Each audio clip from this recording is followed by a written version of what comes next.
Tori is in Atlanta to kick off this particular episode. Hi, Tori. How are you? Hi, Dave. Thank you for taking my call. Sure. What's up? I'm a court reporter and a business owner of a court reporting and transcription agency.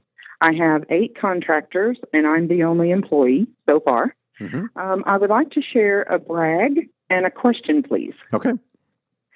My brag is in 2022, I increased my business income by 35%, and I'm on track to do it again and more this year. You're up 35%. Congratulations. How did you do that? Listening to EntreLeadership and delegating and hiring great contractors. Mm-hmm. And I'm on track to do it again and more this year. Wow. Very cool. All right. How can I help? Due to the nature of our licensing and certifications, I'm worried I'm going to be stuck as a treadmill operator. How do I get off the treadmill? You're already not a treadmill operator. You've already delegated the large portion of your business to contractors, haven't you? I have one service, which is the transcription service, is all contractor. And then the court reporter is me. And then I have 3 students in school. For court reporting? Yes. And what happens when they come out of school? Are they employees or contractors? They're going to be contractors. Okay. All right. So your business model is to run an agency for contractors. That is your business. Your business is not court reporting. Okay. Your business is to employ and be an agency, a booking agency for court reporters and for transcribers. And Okay. you are to keep them busy. That is your job. And you also happen to be a player coach practitioner.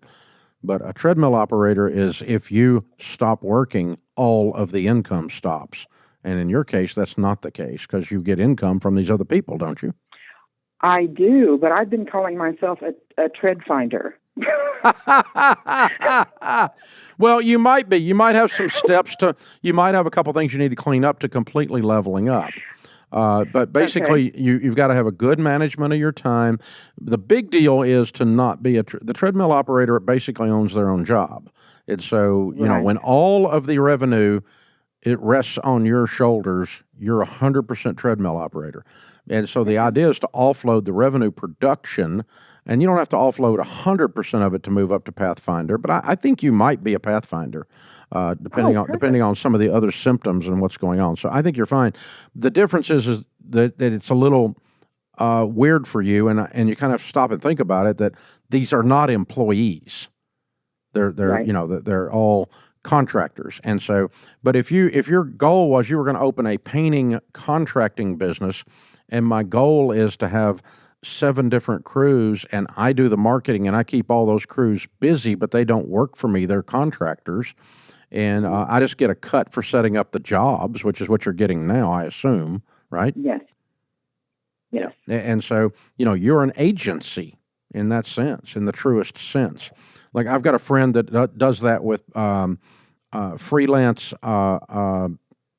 programmers, writing code, okay? Oh, okay. And so, he's a code guy by practice, but he has about 25 or 30 people that all work contract, and he sets up their contracts, and he makes a margin on it. And so he runs an agency. That's his business is he's an agency.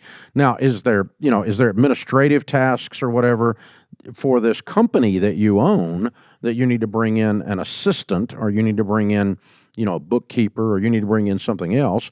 That's fine. And the guy that I'm talking about also is a player coach like you. He can write code at a very high level, though. He doesn't take anything except very high strategic platform type stuff, big dollar stuff, in other words. And then he's got a whole bunch of, Dev 1, Dev 2, Dev 3s out there that he just farms out, and they all typically work from home, and he's typically they're freelancers, but he keeps them busy because he has the reputation of only having high quality production folks in his stable, and that's the same thing you do. So that I think that's officially Pathfinder, as long as you've got the other things under control. Where now, if 2% of your income is coming from the contractors and 98% from you, well, no, you're a treadmill. But if you're making enough of a spread on them that you don't have to work much, you just do some to keep your skills sharp and to add to your income, then that would put you at Pathfinder. So, yeah, that's the direction I would go. Congratulations, Tori. Very, very, very well done. I love it. Cool stuff.